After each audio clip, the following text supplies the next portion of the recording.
తాకట్లో ఉన్న మీ బంగారాన్ని విడిపించి ఆ రోజు ఆన్లైన్ రేటుకి కొంటాం. Sharma gold company. నమస్తే, మీరు చూస్తుంది సుమన్ టీవీ. నేను మీ కీర్తి. నాతో పాటు ప్రముఖ ఆస్ట్రాలజిస్ట్ సురేష్ బాబు గారు ఉన్నారు. నమస్తే సురేష్ బాబు గారు. కీర్తి గారు నమస్కారం అండి. సురేష్ బాబు గారు, ద్వాదశ రాశుల్లో భాగంగా ఏ రాశుల వరకు ఎలా కలిసి వస్తుంది, ఎంతవరకు కలిసి వస్తుంది, ఏమేమి రెమెడీస్ చేస్తే ఇంకొంచెం సక్సెస్ఫుల్గా ముందుకు వెళ్తాము అని మీరు చెప్తా ఉన్నారు. కమెంట్ బాక్స్ మీరు ఒకవేళ చెక్ చేసి ఉంటే కనుక 99.9% అన్ని పాజిటివ్ రిజల్టే కనిపిస్తున్నాయి. యాజ్ ఇట్ ఈస్ జరుగుతుందండి. రెమెడీస్ ఫాలో అయితే మాకు ఉపశమనం లభిస్తుందని నిజంగా దేవుడు ఇచ్చిన బ్లెస్సింగ్సే అనుకోవాలి. మీరు అలా చెప్పడం, మాకు అలా కలిసి రావడం కూడా. మనం ఈ మార్చి మంత్ కనుక చూసుకుంటే మనకి తెలుగు మాసాల్లో కోయిన్సిడెన్షియల్గా మనకి ఫాల్గుణ మాసం స్టార్ట్ అవుతుందండి. ఈ ఫాల్గుణ మాసంలో ముఖ్యమైన పండుగలు రెండు ఉంటాయి. ఒకటి హోలీ పౌర్ణమి రోజు వస్తుంది. తర్వాత మనకి ఈ మాస ఎండ్లో మనకి ఉగాదితో స్టార్ట్ అయిపోతుంది. ఉగాది నుంచి మనకు కొత్త ఇయర్ స్టార్ట్ అయిపోతుంది. అక్కడ నుంచి చైత్ర మాసం అంతా స్టార్ట్ అయిపోతుంది. అయితే ఈ మాసంలో పాల్గొన మాసం కూడా చాలా ముఖ్యమైన మాసం, ఇంపార్టెంట్ అయిన మాసం, పవిత్రమైన మాసం అనమాట. ఈ మాసంలో 12 రాసుల వాళ్ళకి ఎలా ఉందో మనం తెలుసుకుందాం. మనకి జ్యోతిష శాస్త్రం అసలు ఎందుకు అవసరం? ముఖ్యమైన ఫండమెంటల్ క్వశ్చన్. మహర్షులు ఈ జ్ఞానాన్ని మనకి ఇచ్చింది ఎందుకంటే ధర్మార్థ కామ మోక్షాలు కనుక సాధించేటప్పుడు అనుకూలమైన పరిస్థితులు, ప్రతికూలమైన పరిస్థితులు ఉంటాయి అనమాట. మనం ఏమంటారు, చాలా క్లవర్గా ఉండాలి. ఎక్కడైతే మనకు అనుకూలంగా ఉందో అక్కడ మన ఎనర్జీని అంతా ఉపయోగించుకోవాలి. ఎక్కడైతే మనకు ప్రతికూలంగా ఉందో ఆలోచించుకొని 1-2 సార్లు రెమెడీస్ తీసుకొని ముందుకు ప్రికాషన్స్ తీసుకొని వెళ్ళాలండి. సో అలా అయితే ఏమవుతుంది క్వశ్చన్, మనకి లైఫ్ చాలా బ్లిస్ఫుల్గా హ్యాపీగా ఉండి తక్కువ, మనకి లైఫ్ ఇస్ వెరీ షార్ట్ కదండి. ఎక్కువ సాధించడానికి అవసరం ఉంటుంది. ఎక్కువగా ధర్మము, ఎక్కువగా అర్థము, ఎక్కువగా కామము, ఎక్కువగా మోక్షం. తక్కువ టైంలో అన్నీ మనం చేసుకుంటూ వెళ్ళిపోతున్నాం. ఎక్కడైతే ప్రతికూలంగా ఉంటుందో 1,00,000 రూపాయలు సంపాదించడానికి 10 ఏళ్ళు పట్టవచ్చు, అసలు సంపాదించకపోవచ్చు. కరెక్ట్గా కనుక చేసుకుంటే వెరీ ఎవ్రీడే 1,00,000 రావచ్చాము. సో అందుకని చెప్పేసి ఇది శాస్త్రం మనకి ఎలా యూజ్ అవుతుందంటే ఒక దిక్సూచి లాగా, ఒక ఇండికేటర్ లాగా మనకి యూజ్ అవుతుంది. అంటే కార్లు నడిపేటప్పుడు డాష్ బోర్డ్ లాగా ఎలా ఉంటాయి పారామీటర్, అలా చూసుకుంటే లైఫ్కి సంబంధించిన మన మహర్షులు ఇచ్చిన జ్ఞానం అండి. దీన్ని వాడి ప్రతి ఒక్కళ్ళు ఎంతో శోభాయమానంగా అష్టైశ్వర్యాలతో భోగభాగ్యాలతో లైఫ్ అనేది బ్లిస్ఫుల్గా హ్యాపీగా జీవించాలని చెప్పేసి మనం కోరుకుంటూ ఈ మాసంలో 12 రాసుల వరకు ఎలా ఉందో చూద్దాం. సో మిథున రాశి వారికి మార్చి నెల ఎలా ఉండబోతుందండి?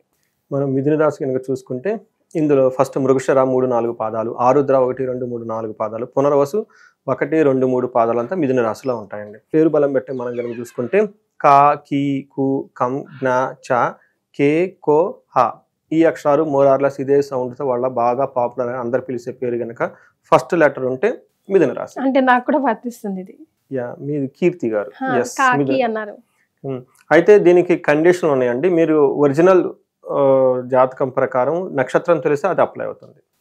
అయితే కీర్తి ప్రతిష్టలకు సంబంధించి అఫ్కోర్స్ మీ పేరుగా కీర్తి కాబట్టి అండి కొన్ని విషయాల్లో పేరు బలం కూడా అప్లై అవుతుంది. అది పర్టికులర్గా బయట ప్రపంచం మీతో ఇంటరాక్ట్ అయ్యేటప్పుడు, బయట ప్రపంచం మిమ్మల్ని పర్సీవ్ చేసేటప్పుడు కీర్తి అంటే ఏంటి, మీరు లోన హ్యాపీగా ఉండొచ్చు కానీ ఎదుటి వాళ్ళు చూడు ఎంత ఎదిగిపోతుందో అని నేర్చుకోవచ్చు. అంటే ఎదుటి వాళ్ళు మీరు ఒక్కోసారి ఇంటర్నల్గా ఏవో బాధలు ఉంటాయి, మీకు సమ్ ప్రాబ్లమ్స్, కానీ ఎదుటి వాళ్ళు చూడు ఎంత హ్యాపీగా ఉన్నారనుకోవచ్చు, వాళ్ళకేమి గొప్పవాళ్ళు అనుకోవచ్చు. అంటే మీరు అనుకున్న ఎదుటి వాళ్ళు మీ గురించి ఏమనుకుంటున్నారు అనేది పేరు బలం బట్టి తెలుస్తుంది.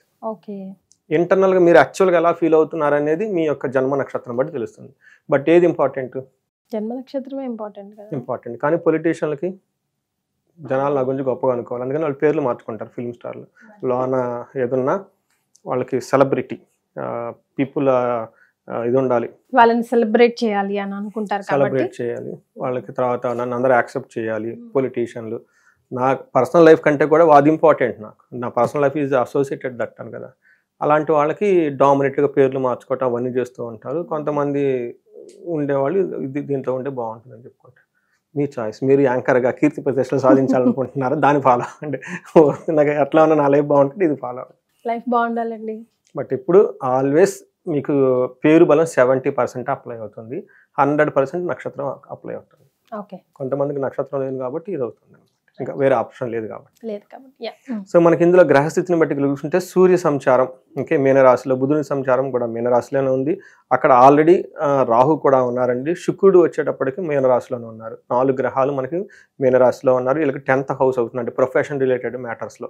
తర్వాత జనరల్గా 10th హౌస్లో ఎన్ని ప్లానెట్స్ ఉంటే అన్ని ప్లానెట్స్ ద్వారా వీళ్ళకి లాభం ఉంటుంది. సో వీళ్ళకి ఎక్కువ 4 ప్లానెట్స్ అన్ని ఒకటే ప్లేస్ లో ఉన్నాయి. ఈసారి ఈ మంత్ మార్చి మంత్ అలానే ఉన్నాయండి.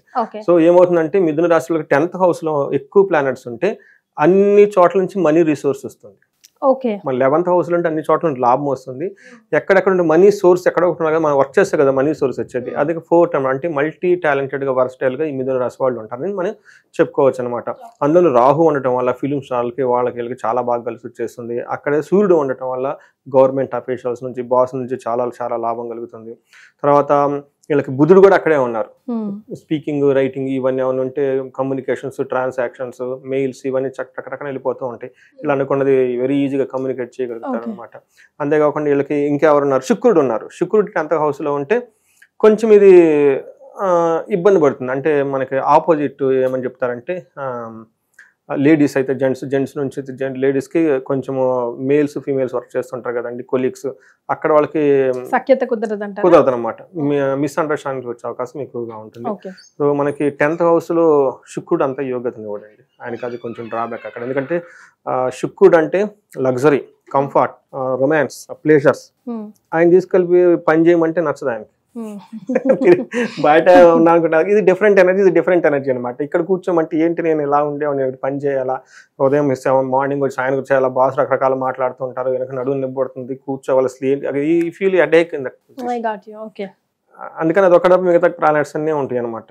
సో అందుకని వాళ్ళు ఏం చేస్తారంటే ఊరకొండకుంటే వెళ్తే వాళ్ళతో గొడవలు పెట్టుకుంటారు, గొడవలు చేస్తూ ఉంటారు, ఫ్రస్ట్రేషన్ వచ్చేసి పక్కన పెట్టేసుకుంటారు అనమాట. సో చూడండి ఎలా సో నైస్ గా బ్యూటిఫుల్ గా పెట్టారండి.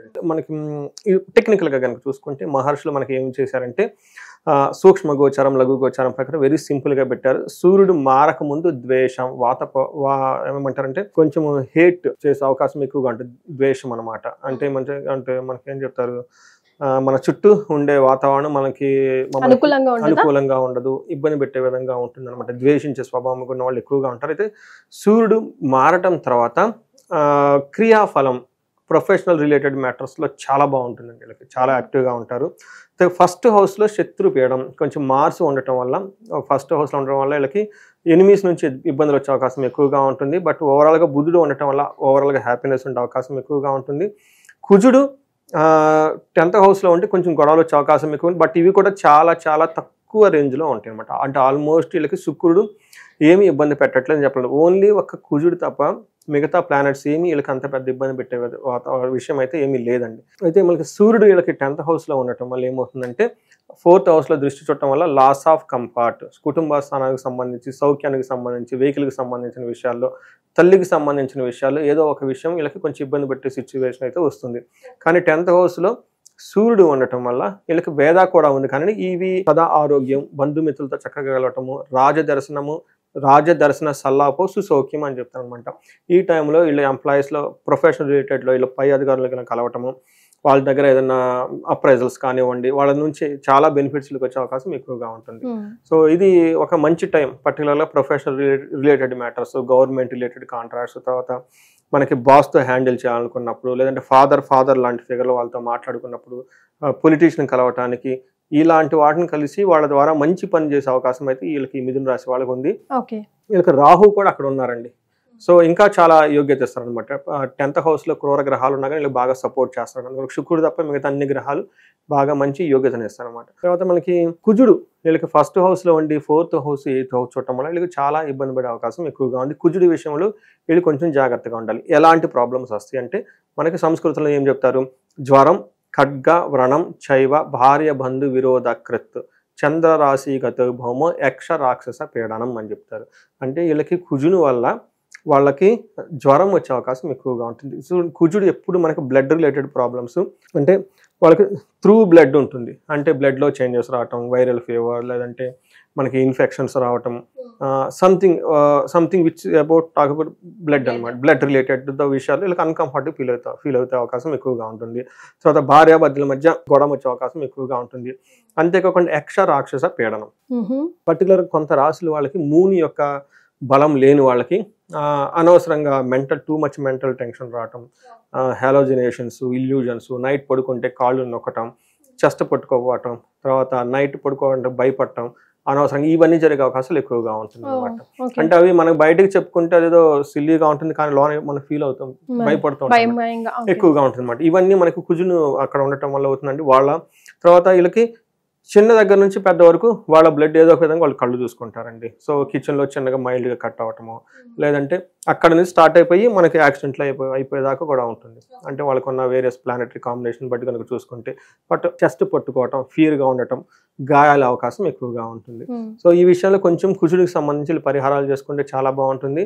మనకి 10th హౌస్లో శుక్రుడు ఉండటం వల్ల జనరల్గా గొడవలు వచ్చే అవకాశం ఎక్కువగా ఉంటుంది. కానీ ఈసారి శుక్రుడు వీళ్ళకి మంచిగా చేస్తారు. ఏ విధంగా అంటే గొడవలు కానివ్వండి, శత్రువుల భయం కానివ్వండి, తర్వాత జెంట్స్ అయితే లేడీస్ ద్వారా, లేడీస్ అయితే జెంట్స్ ద్వారా గొడవలు రావటం, ఇలాంటి విషయాల్లో ఎక్కడన్నా మనస్పర్ధలు వచ్చినా చాలా తక్కువలో వచ్చి ఎక్కువగా వీళ్ళని ఇబ్బంది పెట్టే స్థితిలో అయితే శుక్రుడు లేడు. కానీ శుక్రుడు వీళ్ళకి గెయిన్ ఆఫ్ వెహికల్స్, వీళ్ళు ఈ టైంలో కొత్తగా వెహికల్స్ కొనే అవకాశం ఎక్కువగా ఉంటుంది. మిథున రాశి వాళ్ళు ఎడ్యుకేషన్ రిలేటెడ్ మ్యాటర్స్లో వీళ్ళకి చాలా ఫేవరబుల్గా ఉంటుంది. అందులో ఇప్పుడు ఎగ్జామ్స్ టైం కదండి, వీళ్ళకి చాలా ఫేవరబుల్గా ఉండే అవకాశం ఎక్కువగా ఉంటుంది. ఓకే, సో మరి నక్షత్రాల ప్రకారం ఎలా ఉంటుందండి వీళ్ళకి? మృగశిర, ఆరుద్ర, పునర్వసు నక్షత్రాలు ఉంటాయి. మృగశిర నక్షత్రం వాళ్ళు కనుక చూసుకుంటే 2 విషయాల్లో చాలా పాజిటివ్, 2 విషయాల్లో కాంప్లికేటెడ్గా ఉంటుంది, ఛాలెంజింగ్ ఉంటుంది. ఫస్ట్ ఎక్కడ పాజిటివ్ అంటే పరవాసం. ఫారిన్ వెళ్ళాలనుకున్న వాళ్ళకి ఖచ్చితంగా మంచి అవకాశం అయితే ఉంటుంది. వస్త్ర లాభం, మంచి షాపింగ్ అవన్నీ, చక్కగా బట్టలు అవన్నీ తీసుకునే అవకాశం ఎక్కువగా ఉంటుంది. గొడవలు పడే అవకాశం ఎక్కువగా ఉంటుంది. హెల్త్ కాంప్లికేషన్స్ ఉండే అవకాశం ఎక్కువగా ఉంది. అదే మనకి ఆరుద్ర నక్షత్రం వాళ్ళకి హెల్త్ పాజిటివ్గా చూస్తే వస్త్ర లాభం ఉంది. పరవాసం, ఫారిన్ వెళ్ళాలనుకున్న వాళ్ళకి, లాంగ్ స్టే చేయాలనుకున్న వాళ్ళకి చాలా బాగుంది. ఆరుద్ర నక్షత్రం వాళ్ళకి హెల్త్ కాంప్లికేషన్స్ ఉండే అవకాశం ఎక్కువగా ఉంటుంది. వీళ్ళకి ఆ తరం వాడకూడదు కానీ వాడాలి నా ధర్మం ప్రకారం. వీళ్ళకి మరణం అని కూడా ఉంది. మరణం అంటే భయపడొద్దు, మీరు చేస్తున్న ఒక ప్రాజెక్ట్ కానివ్వండి, ఏదో ఒకటి మధ్యలో వచ్చి ఆగిపోయే అవకాశం, స్తంభించిపోయే అవకాశం ఎక్కువగా ఉంది. సో అది గమనించుకోవాలి. రెండోది పునర్వసు నక్షత్రం వాళ్ళకి పాజిటివ్ సెన్స్లో చూస్తే వస్త్రలాభం ఉంది, పరవాసం ఉంది. తర్వాత ఛాలెంజెస్ కనుక చూస్తే ఫైనాన్షియల్ స్ట్రగుల్స్, తర్వాత దేహ పీడనము, వీళ్ళకు కూడాను మరణతుల్యం, ఇవి ఉందండి. ఇది కొంచెం గమనించుకొని జాగ్రత్తగా ఉంటే బాగుంటుంది. ఇంకా మనకి నక్షత్రం ప్రకారం ఎలాంటి వాళ్ళు జాగ్రత్తగా, మృగశిర నక్షత్రం వాళ్ళకి సుఖనాశనం. అప్పటిదాకా వాళ్ళు లగ్జరీగా, కంఫర్టబుల్గా ఏదైనా ఉంటే అలాంటిది ఏదైనా ఒక వస్తువు ఇంట్లో కానివ్వండి, కార్లు కానీ, సంథింగ్ ప్రాబ్లమ్ అయ్యి వీళ్ళకి డిస్టర్బెన్స్ అవుతుంది, అన్కంఫర్టబుల్గా ఫీల్ అవుతారు శారీరకంగా. అది చిన్నది, పెద్ద ప్రాబ్లం ఏం కాదు. పునర్వసు నక్షత్రం వాళ్ళకి సూర్యుని వల్ల ఉండటం వల్ల ఏమవుతుందంటే అక్కడ ఆల్రెడీ ఒక కుజుడు కూడా ఉండటం వల్ల కొంచెం చెస్ట్ రిలేటెడ్ ప్రాబ్లమ్స్లో చాలా జాగ్రత్తగా ఉండాలి. గ్యాస్ట్రైటిస్ వచ్చేసి చెస్ట్ పట్టుకోవటము, లేదంటే అక్కడ నుంచి స్టార్ట్ అయ్యి మైల్డ్గా మనకి ఇందులో కొంచెం హార్ట్ పేషెంట్స్ వాళ్ళు చాలా జాగ్రత్తగా ఉండటం. ఎందుకంటే సూర్యుడు యొక్క ప్రభావం చెస్ట్ మీద చాలా ఎక్కువ ఉంటుంది. అందుకని ఈ విషయం వాళ్ళు కొంచెం గమనించుకోవాలి. మిగతా విషయాలు పెద్ద ఎవరికి ఏమైతే అవసరం లేదు. మనం చెప్పుకుంటున్నట్టు వీళ్ళకి ఫారిన్ వెళ్ళాలనుకున్న వాళ్ళకి, లేదు అంటే కలహం, గొడవలు అయ్యే అవకాశాలు ఎక్కువగా ఉన్న వాళ్ళకి, లేకుంటే ఏదైనా కనుక మనకి ఇప్పుడు దాకా చెప్పుకుంటే ఏదైనా ప్రాబ్లం వాళ్ళకుంటే ఏకాదశ రుద్రాభిషేకం లోకల్గా వాళ్ళ గుళ్ళో కానీ, లేదంటే మహన్యాసపూర్వక ఏకాదశ రుద్రాభిషేకం చేయించుకున్న చాలా బాగుంటుంది. తర్వాత వీళ్ళకి కూడాను సూర్యుడి వల్ల ఇంపాక్ట్ చాలా ఎక్కువగా ఉంటుందండి. వీళ్ళు గాయత్రి మంత్రం చెప్పించుకున్నా, లేదంటే సూర్యుడికి ఆర్గ్యం, చాలా సింపుల్ వర్క్ అండి, చాలా బాగుంటుంది. సూర్యుడు లేడీస్కి ఎస్పెషల్లీ ఆర్గ్యం చేస్తే చాలా బాగుంటుంది. సూర్యుడికి నమస్కారం అంటే ప్రీతి, అందుకని సూర్య నమస్కారం అంటాం. అట్లీస్ట్ మనకి సూర్యుడికి ఎదురుగా ఉదయాన్ని వెలిగి చేసి మనకి ఆర్గ్యం, మనకి తెలిసే ఉంటుంది ఆర్గిపోయడం అంటే, రావి చెంబు తీసుకొని అందులో కొంచెం అక్షంతలు వేసుకొని, కొంచెం పసుపు, ఒక తమలపాకు లాంటిది ఏదైనా పెట్టేసి సూర్యుడికి ఎదురుగా అభిముఖంగా నుంచొని పైనుంచి ఇలా నీళ్లు దారబోస్తూ ఉంటే ఆ సూర్యుడి యొక్క కిరణాలు నీళ్ళలో నుంచి చెల మీద పడాలి, అది థియరీ అనమాట. సో పెడితే ఈ దేహ పీడనం, హెల్త్ కాంప్లికేషన్స్ నుంచి బయటకు వచ్చేస్తారు. వాళ్ళకి ఇంకా బాగా సీరియస్గా ఉంది అనుకుంటే అమృత మృత్యుంజయ హోమం చేపించుకున్నా కానీ, లేదంటే వీళ్ళు శ్రీశైలంలో స్పర్శలింగ దర్శనం చేసుకున్నా, లేదంటే చండీ హోమం చేసినా కానీ ఈ కలహాలు, మరణతుల్యం లాంటి సిచ్యువేషన్ నుంచి బయట వచ్చే అవకాశం చాలా ఎక్కువ ఉంటుందండి. సో మొత్తానికి 60-40లో ఉన్నారు, ఈజీగా మంత్ ని దాటేయచ్చు వీళ్ళు కూడా. స్టార్ట్ అయ్యి. చాలా సంతోషం అండి, ధన్యవాదాలు. నమస్కారం అండి.